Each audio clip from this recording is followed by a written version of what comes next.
Hello and welcome to my YouTube channel. This is Ramani Online Mathematics. Today we are going to look at free vectors and position vectors. Already you have looked at it when you are looking at the introduction of vectors.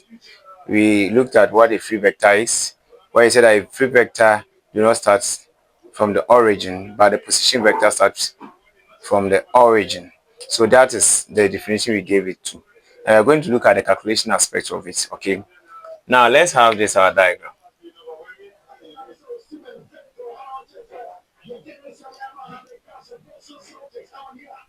So this is a vector A, B. Okay. Now,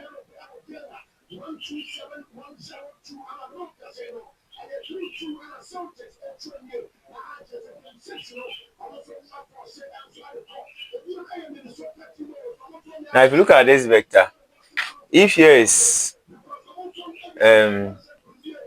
y1, here will be y2. If here is x1, here will be what? X2. Okay. Now, so from here to here is the change that is happening in x, and here will be the change that is happening in what? Y.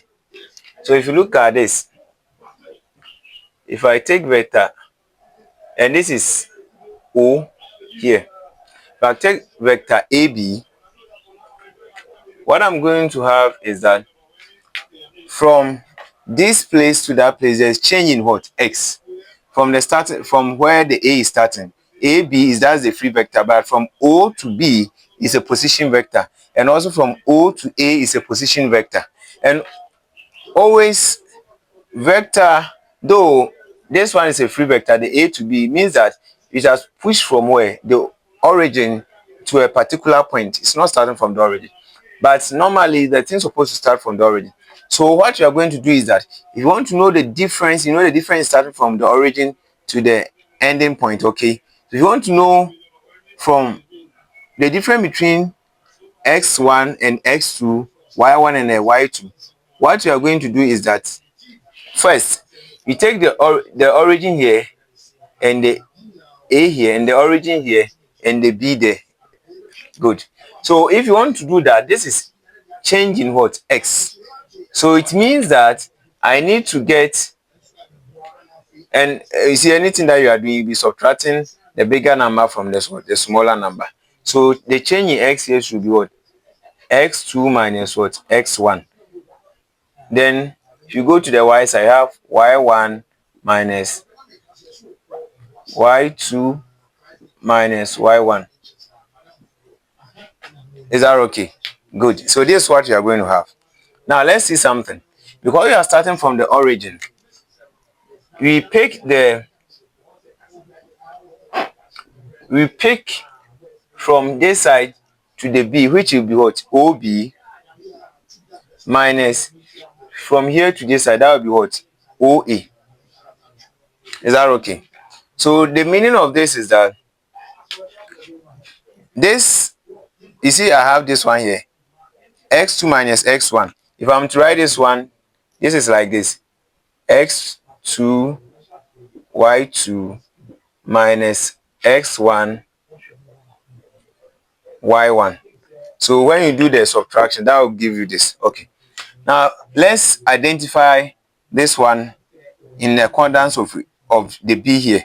So you see this is our B. So if I'm to trace the coordinate of the B, that will be what? Y2 and what? X2. Have you seen it?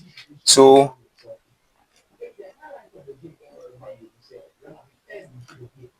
B, that is what? X2 y2. Our A will be what? Y1 x1. So x1 y1. So this proves that for a position vector or a free vector, when I have AB, I can write it as OB minus OA.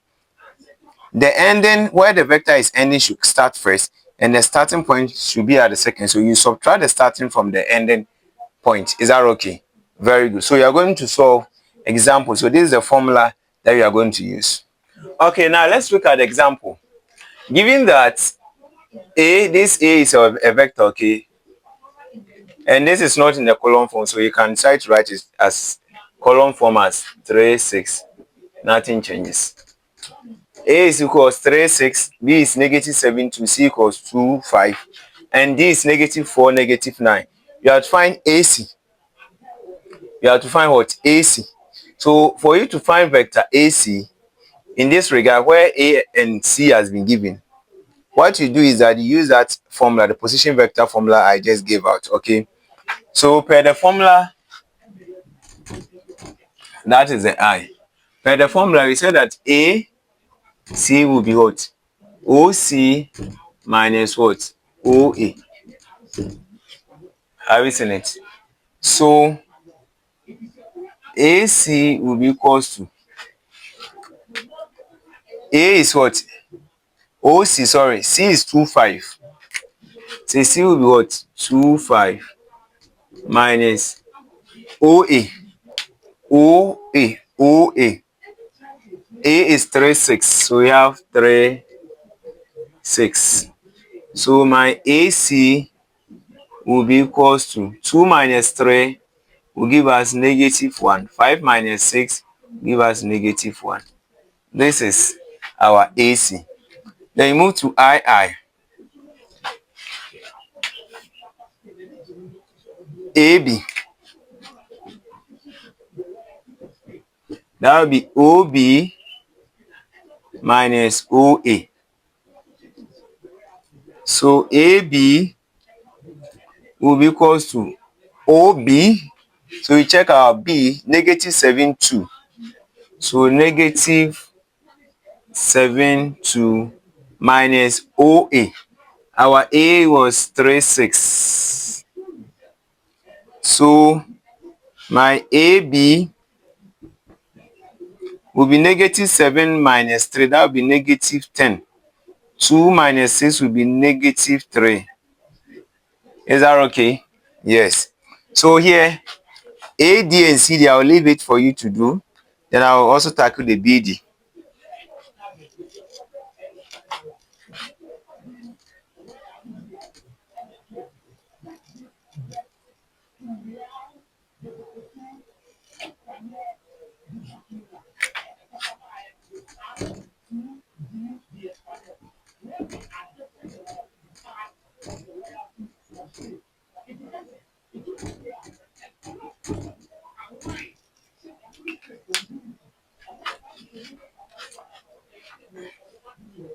Okay, so now let's look at the last example under this. I've already said that the AD and the CD, try your hands on it, okay? So BD, let's write the formula for this. Let's solve for the BD first, okay? You know BD will be OD minus OB. So OD, from here, D is negative 4, negative 9. So negative 4, negative 9 minus B is negative 7, 2. Negative 7, 2. Meaning that my BD will be negative 4, negative, negative. So negative times negative 7 will be positive 7. Positive 7 plus negative 4. Are we seeing that? That gives you 3. Okay.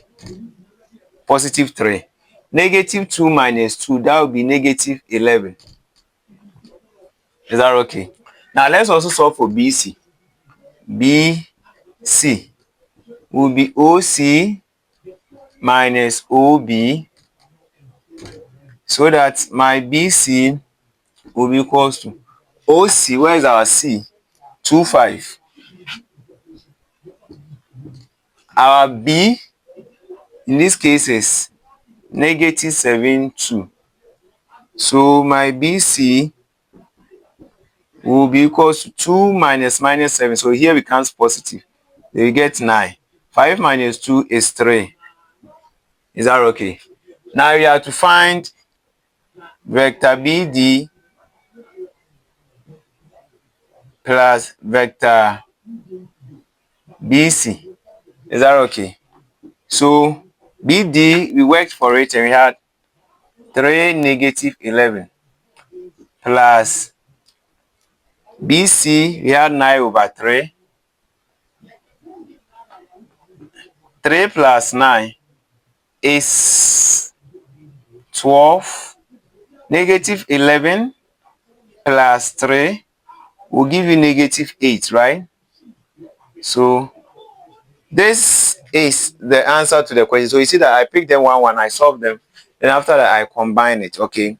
Thank you very much for watching. Please make sure that you try this, the III and the IB, and leave your answer in the comment section. Thank you very much.